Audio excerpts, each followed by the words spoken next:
राम जी के मूर्ति के प्राण प्रतिष्ठा होने के बाद पूरा देश इस समय राममय हो चुका है और बलरामपुर जिले के रामानुजगंज में भी श्री राम कथा का आयोजन किया गया है। और यहाँ पर जो डॉक्टर प्रज्ञा भारती हैं, ये यहाँ पर आई हुई हैं और कथा का वाचन कर रही हैं।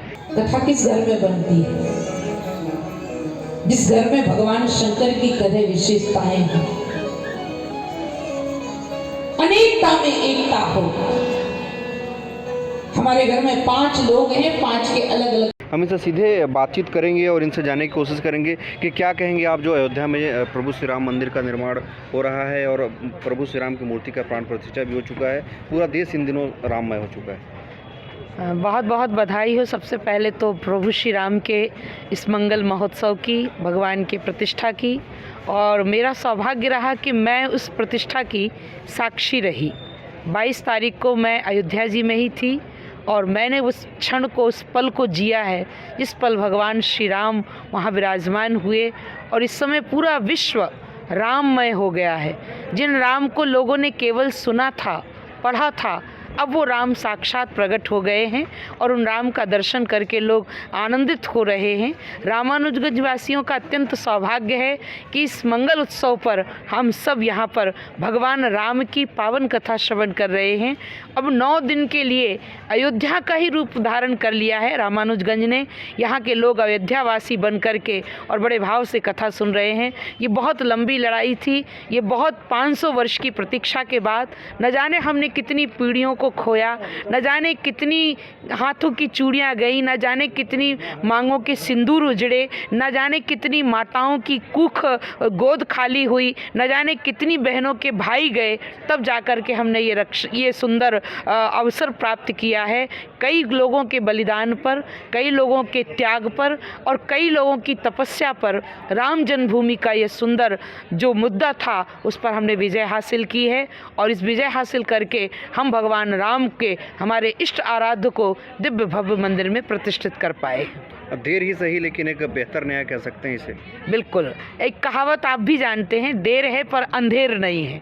भगवान हर कार्य का एक समय निश्चित होता है, समय से पहले कुछ होता नहीं और भाग्य से ज़्यादा कुछ मिलता नहीं।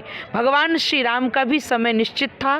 500 वर्ष तक न जाने कितने लोग ये सपना देखते देखते संसार से चले गए, परंतु जो लोग अभी यहाँ इस धरती पर हैं और जिन लोगों ने भले सोशल मीडिया के माध्यम से, LED के माध्यम से, चाहे न्यूज़पेपर के माध्यम से, आप जैसे पत्रकार बंधुओं ने जो जन जन तक राम को पहुंचा दिया, उन लोगों का जीवन धन्य हो गया।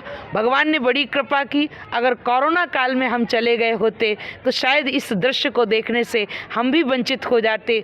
पर ये पीढ़ी जो वर्तमान में है उसके लिए गौरव की बात है, उसके लिए बहुत भाग्य की बात है और प्रसन्नता की बात है जो दृश्य भगवान राम का अपनी आंखों से देखा। तो ये थे हमारे साथ डॉक्टर प्रज्ञा भारती, जो इस समय रामानुजगंज में श्री राम कथा का वाचन कर रही हैं। और इन्होंने साफ तौर पर कहा कि ये उस समय वहाँ पर मौजूद थी जब प्रभु श्री राम की मूर्ति की प्राण प्रतिष्ठा हो रही है। और हमारे बीच रमन अग्रवाल जी हैं, जो सागर मोती फाउंडेशन के संयोजक हैं, और इनसे हम बातचीत करेंगे कि यहाँ पर उसी से क्या प्रेरणा लेकर इन्होंने राम कथा का आयोजन करने की कोशिश की है और क्या कहेंगे इस प्रोग्राम में। जी, आपने बिल्कुल सही कहा। जब प्रभु श्री राम मंदिर की प्राण प्रतिष्ठा हुई और उसके पूर्व की बात अगर याद करें तो दीदी माँ की कथा रामानुजगंज में श्रीमद् भागवत की हो रही थी और उस कथा के दरमियान सुप्रीम कोर्ट का निर्णय आया कि राम मंदिर बनेगा। तो उसी समय दीदी माँ के उपस्थिति में हम सब ने इस प्रकार के उत्सव को मनाने की भावना अपन मन में संजोई थी कि हम लोग उस उत्सव को मनाएंगे। राम मंदिर बनेगा तो राम कथा भी कराएंगे। और हमारे पूजनीय दीदी माँ का सपना था, संकल्प था कि मंदिर भव्य बनाएंगे, रामलला का दरबार सजाएंगे।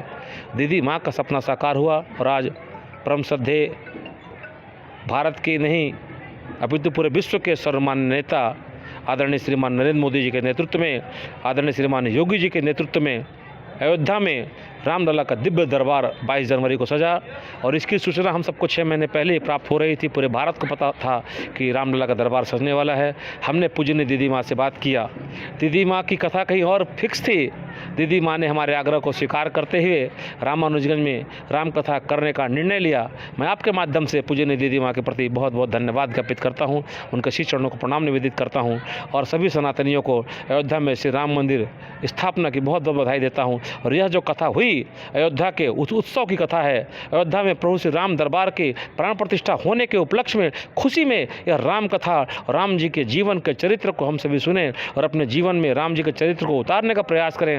राम जी की मंदिर की स्थापना तो हो गई, अब पूरे भारतवर्ष को राममय बनाने का जो काम माननीय मोदी जी, माननीय योगी जी कर रहे हैं, उसमें हम सबको अपनी अपनी भूमिका गिलहरी की भांति निभानी है। इसी निमित्त इस कथा का आयोजन हुआ है। आप सबको बहुत बहुत बधाई, बहुत बहुत साधुवाद, बहुत बहुत धन्यवाद। साथ में गायत्री महायज्ञ भी चल रहा है और इन दोनों अनुष्ठानों को हम राम मंदिर की जो स्थापना हुई है उसके उपलक्ष्य में करा रहे हैं। तो आप देख पा रहे होंगे कि एक उत्सव की तरह यहाँ पर मनाया जा रहा है। जिस तरह से अयोध्या में प्रभु श्री राम जी का जो मूर्ति की स्थापना हुई है, तो एक उत्सव की तरह बलरामपुर जिले में इसे एक उत्सव की तरह मनाया जा रहा है। और आपको बता दूं कि पूरे सरगुजा संभाग में एकमात्र यह जो जगह है बलरामपुर का रामानुजगंज, जहाँ पर प्रभु श्री राम की कथा का आयोजन किया गया है और प्रतिदिन यहाँ पर हजारों की संख्या में लोग उमड़ रहे हैं। अरुण कुमार सोनी, IBC 24, बलरामपुर।